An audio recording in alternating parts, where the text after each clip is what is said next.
একটা ঘড়ি নিয়ে করছি। এটা এশিয়ান কোয়ার্টজ ডায়াল লেখা আছে, কিন্তু এর মেশিনটা সময় কোয়ার্টজ মেশিন দেওয়া আছে। এটার হচ্ছে প্রবলেম হচ্ছে কি, এই হ্যান্ডসটা গিয়ে মিনিটে কাঁটার সাথে আটকে যাচ্ছে। এবার এটাকে কিভাবে সারবো সেটা একটু দেখুন। প্রথমে এটাকে খুলছি।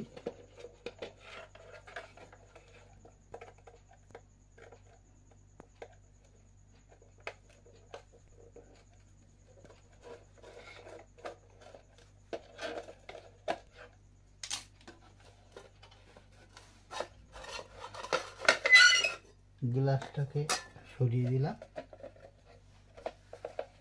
এবার কাঁটাগুলোকে একটা করে খুলবো।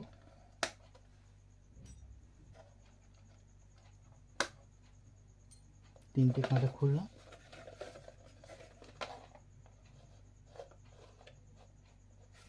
এখানে দেখবেন মুভমেন্টটা একটু লুজ আছে, এটাকে একটু টাইট দিতে হবে।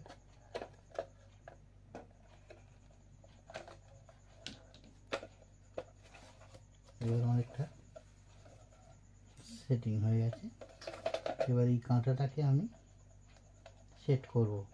দেখুন, এই যখনই আমরা কাঁটা সেট করব, যে কোনো একটা ঘন্টাকে মিলিয়ে সেট করব। এখানে দেখুন 90 ডিগ্রি অ্যাঙ্গেলে আমি করছি।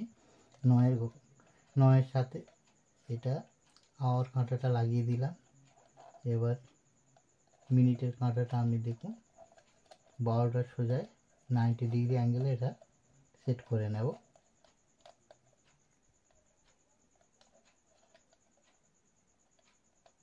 এই দেখুন, সব সময় একটা জিনিস লক্ষ্য করবেন, এই যখনই হ্যান্ডসগুলো লাগাবেন, আওয়ার হোক আর মিনিট হোক, এটা প্যারালালে থাকবে। এই মেশিনটা যখনই অনেকে বাজার থেকে মেশিনটা কিনে নিয়ে যায়, নিয়ে গিয়ে সেটিং করার পরে বিভিন্ন সমস্যা হয়। সমস্যাটা আর কিছুই না, যখনই দেখবে যেই হ্যান্ডসটা লাগানো হলো, লাগানোর সাথে সাথে এই সেকেন্ডের কাঁটাটা গিয়ে একটা পজিশানে গিয়ে টাচ করছে। এই সেকেন্ডের কাঁটাটাকে একটু সোজা করে নেবেন। সবগুলো কাঁটা যেন প্যারালালে থাকে, কারোর সাথে কারোর যেন না টাচ হয়। দেখুন, এবার এটাকে এইভাবে লাগিয়ে নেবেন। নেওয়ার পরে দেখছেন হ্যান্ডসটা চলছে, সেকেন্ডের হ্যান্ডসটা চলছে। এবার এটা দেখবেন এইটার সাথে এই যে মিনিটের কাঁটাটা আছে, এর সাথে সেকেন্ডের কাঁটাটা যেন প্যারালালে থাকে।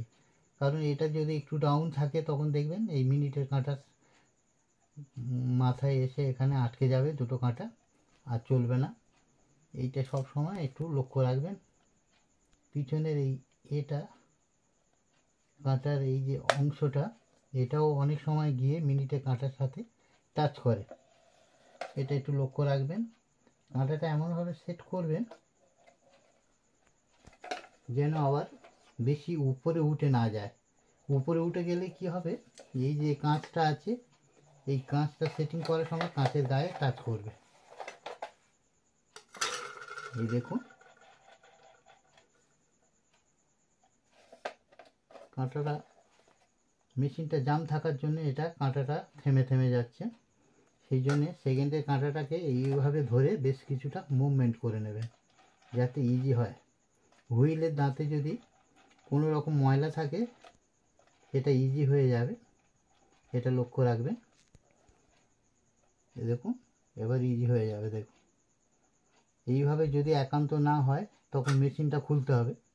খুলে যে হুইলের পেনিয়ামে দেখবেন ময়লা জাম করছে, সেইটাকে পরিষ্কার করে দিতে হবে। দিলে আর অসুবিধা হবে না।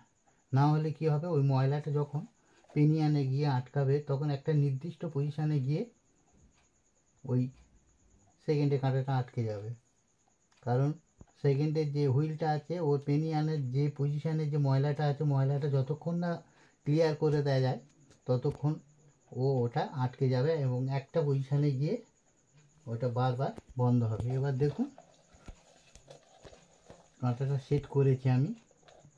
এবার কাঁটাটা এই ঘোরাবার সময় দেখবেন আবার অসুবিধা হচ্ছে। দেখুন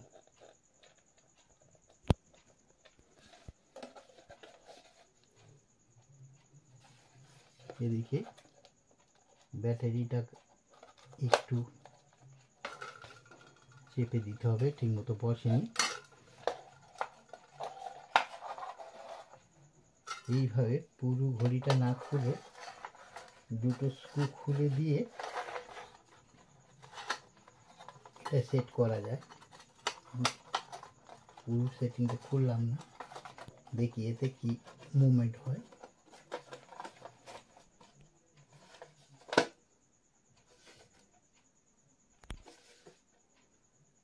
দেখুন ঘড়িটা চলছে, সেকেন্ডে কাঁটাটা আর বাঁধছে না। যদিও ব্যাটারিটা একটু ডাউন আছে, মুভমেন্টটা কম হচ্ছে। দেখুন এইভাবে কাঁটার প্রবলেম হলে কাঁটাগুলোকে আগে খুলবেন, খুলে প্রত্যেকটা কাঁটা সোজা করে নেবেন, নিয়ে প্যারালালে লাগাবেন। লাগিয়ে এর সেকেন্ডে কাঁটা যদি কিছুক্ষণ চলে বন্ধ হয়ে যায়, ওইটাকে ধরে একটুখানি মুভমেন্ট করে দেবেন। বেশ কয়েকবার মুভমেন্ট করে দিলে হুইলগুলো ইজি হয়ে যাবে। ময়লা থাকলে পেনিয়ানের খাঁজে ওটা চেপে গিয়ে আবার নর্মাল হয়ে যাবে। ওই জন্য আমি বেশ কয়েকবার এটা ঘুরিয়ে নিয়েছি। আপনাদের যদি এরকম প্রবলেম হয় তখন গ্লাসটাকে খুলবেন, খুলে সেকেন্ডের কাঁটাটাকে ধরে একটু চেপে একটু মুভমেন্ট করবেন। করলে কী হবে, হুইলের সব কটা হুইল মুভমেন্ট করবে, করলে ইজি হয়ে যাবে। তখন সেকেন্ডের কাঁটাটা আর বাঁধবে না। এই দেখুন এখন ঘড়িটা চলছে। এবার এইভাবে কাঁটাটা মিল করবেন। কাঁটাটা সঠিক লাগানো হয়েছে কিনা কীভাবে বুঝবেন?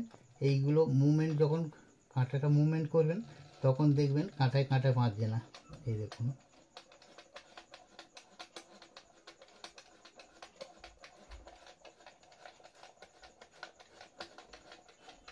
এই দেখুন কোনো অসুবিধা হচ্ছে না।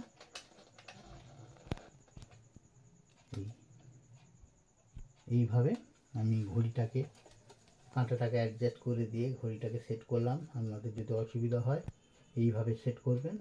নমস্কার, আমি আমার ভিডিওটা এখানেই শেষ করছি।